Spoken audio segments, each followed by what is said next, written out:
Selamat datang di Relung Jiwa, ruang hening tempat kita menelusuri pikiran, memahami perasaan, dan merawat makna terdalam dari menjadi manusia. Pernahkah kamu berada di titik di mana kamu tidak lagi yakin pada ingatanmu sendiri? Bukan karena kamu lupa, tetapi karena seseorang membuatmu merasa bahwa apa yang kamu rasakan, apa yang kamu lihat, dan apa yang kamu pikirkan selalu keliru. Awalnya halus, sebuah kalimat ringan, kamu terlalu sensitif. Lalu berkembang menjadi keraguan, apa mungkin aku memang salah? Dan perlahan, tanpa disadari, kamu mulai menjauh dari satu hal paling mendasar dalam hidup manusia, kepercayaan pada pikiranmu sendiri. Inilah yang disebut gaslighting. Dalam psikologi, gaslighting adalah bentuk manipulasi emosional di mana seseorang secara sistematis menggoyahkan persepsi, ingatan, dan penilaian diri orang lain, bukan dengan kekerasan fisik, melainkan dengan distorsi realitas yang berulang dan konsisten.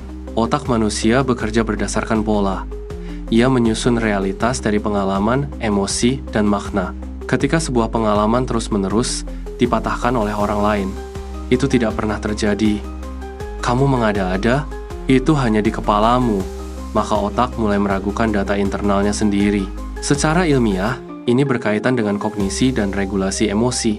Bagian otak yang bertugas mengevaluasi realitas seperti korteks prefrontal akan melemah fungsinya ketika terus-menerus dibanjiri rasa takut, cemas, dan ketergantungan emosional. Sementara sistem emosi menjadi dominan, membuat seseorang lebih mudah dikendalikan daripada berpikir jernih. Di titik ini, gaslighting bukan lagi sekadar konflik hubungan. Ia menjadi kerusakan pada struktur kepercayaan diri. Dalam hukum sebab akibat, setiap pikiran yang berulang akan membentuk jalur saraf. Ketika seseorang terus diyakinkan bahwa dirinya salah, maka keraguan menjadi kebiasaan. Dan kebiasaan itu perlahan membentuk identitas, aku memang tidak bisa dipercaya. Agama, dalam banyak tradisi, mengingatkan manusia untuk menjaga akal sebagai amanah. Dalam Islam, misalnya, akal adalah sarana membedakan kebenaran dan kebatilan. Merusak akal baik dengan zat, tekanan, maupun manipulasi dipandang sebagai bentuk kezaliman. Bukan hanya kepada orang lain, tetapi kepada tatanan kemanusiaan itu sendiri. Gaslighting membuat seseorang menjauh dari fitrah berpikirnya. Ia tidak lagi bertanya, apa yang benar? Melainkan, apa yang akan membuatku diterima? Namun, penting untuk dipahami, perubahan hidup tidak terjadi melalui klaim energi gaib, mantra mistik, atau janji kesadaran instan. Pemulihan selalu mengikuti pola yang sama, pola yang juga berlaku di alam. Perubahan terjadi melalui pola pikir yang disadari, regulasi emosi yang stabil, dan tindakan kecil yang konsisten. Mengenali gaslighting adalah langkah kognitif. Menamai apa yang terjadi memberi struktur pada kekacauan batin. Mengelola emosi tanpa menyangkalnya adalah langkah biologis untuk menenangkan sistem saraf. Dan mengambil jarak, menetapkan batas, atau mencari perspektif objektif adalah langkah perilaku yang mengembalikan kendali. Tidak instan, tidak dramatis, namun nyata. Seperti alam yang berubah melalui musim, bukan ledakan tiba-tiba, jiwa manusia pun pulih melalui proses yang berirama. Jika kamu pernah merasa kehilangan kepercayaan pada dirimu sendiri, bukan berarti kamu lemah. Seringkali, itu berarti kamu terlalu lama bertahan di lingkungan yang memintamu meragukan kebenaran batinmu. Dan mungkin, pertanyaan paling penting bukanlah mengapa aku berubah, melainkan siapa yang perlahan mengajarkanku untuk tidak percaya pada diriku sendiri. Di Relung Jiwa, kita tidak mencari jawaban cepat. Kita belajar mendengar ulang suara batin yang sempat dibungkam oleh keraguan. Karena sebelum kamu bisa mengubah hidupmu, ada satu hal yang harus kamu pulihkan terlebih dahulu, hubunganmu dengan pikiranmu sendiri. Dan dari sanalah, perjalanan kesadaran yang sesungguhnya baru benar-benar dimulai. Ketika hubungan dengan pikiran sendiri mulai pulih, satu perubahan halus biasanya muncul lebih dulu. Kamu berhenti bereaksi dan mulai mengamati. Dalam psikologi, ini disebut metakognisi, kemampuan untuk menyadari pikiran tanpa langsung mempercayainya, namun juga tanpa menolaknya. Di titik ini, kamu tidak lagi larut dalam suara luar, tetapi juga tidak terjebak dalam emosi yang bergejolak. Otak manusia memiliki kapasitas luar biasa untuk beradaptasi. Namun adaptasi bisa menjadi pedang bermata dua. Ia bisa membangun ketangguhan atau justru menormalkan ketidakwarasan jika lingkungan yang rusak dianggap sebagai rumah. Gaslighting bekerja dengan memanfaatkan sifat ini. Ia tidak memaksa, ia membiasakan.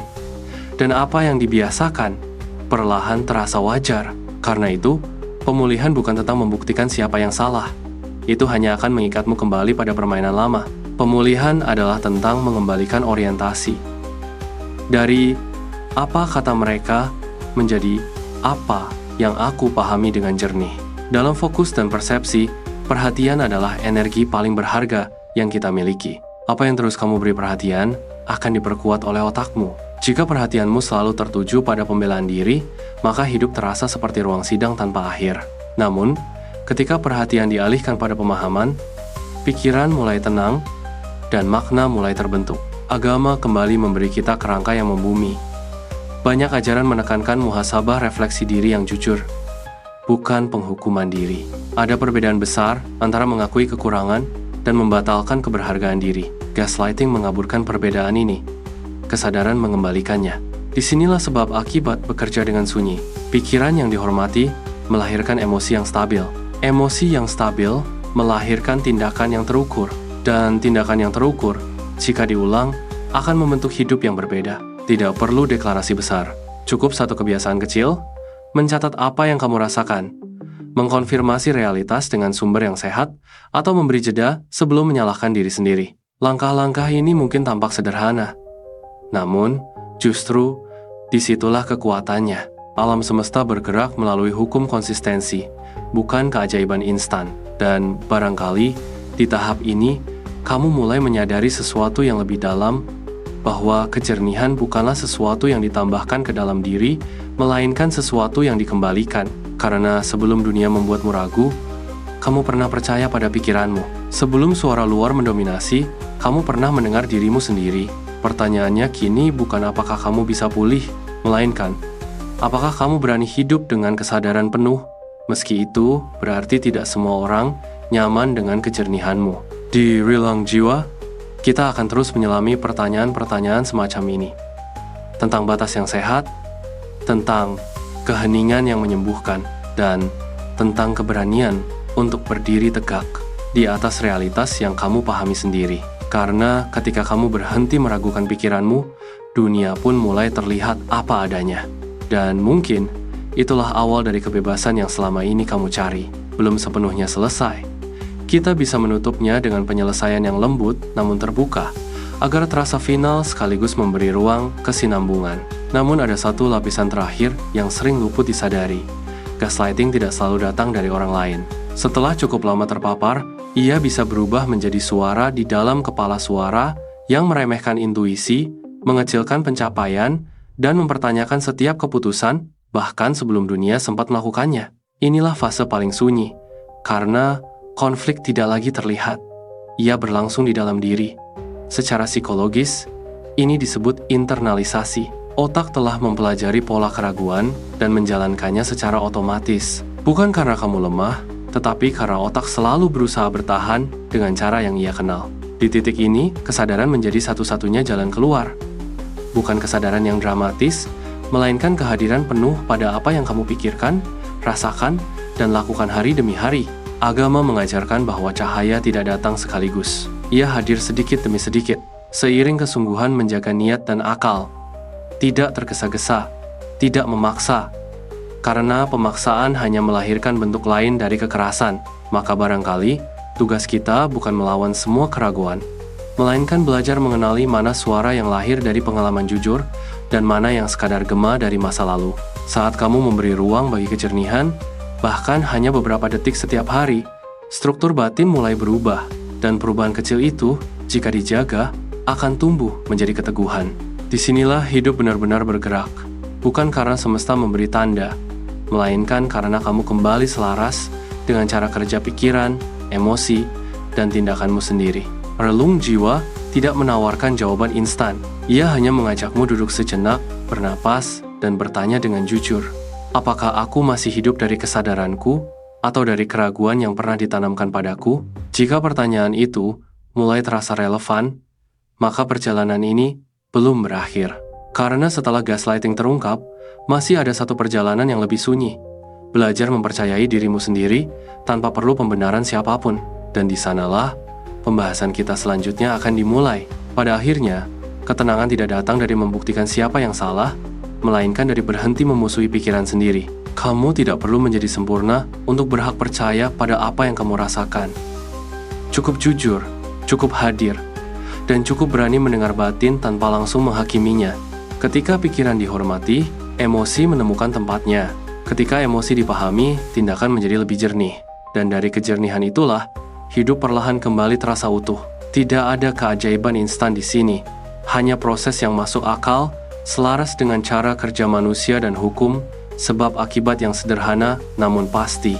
Jika hari ini kamu mulai sedikit lebih tenang, sedikit lebih yakin, itu sudah cukup. Karena kesadaran tidak tumbuh dengan tergesa, ia tumbuh dengan kesetiaan pada proses. Di Relung Jiwa, kita belajar bahwa cahaya tidak selalu menyilaukan. Seringkali, ia hadir sebagai pemahaman yang lembut, namun menetap. Dan ketika kamu kembali mempercayai pikiranmu sendiri, dunia pun tidak lagi terasa sebagai tempat yang harus ditakuti, melainkan ruang untuk dipahami, dijalani, dan dimaknai. Sampai kita bertemu kembali di ruang hening berikutnya.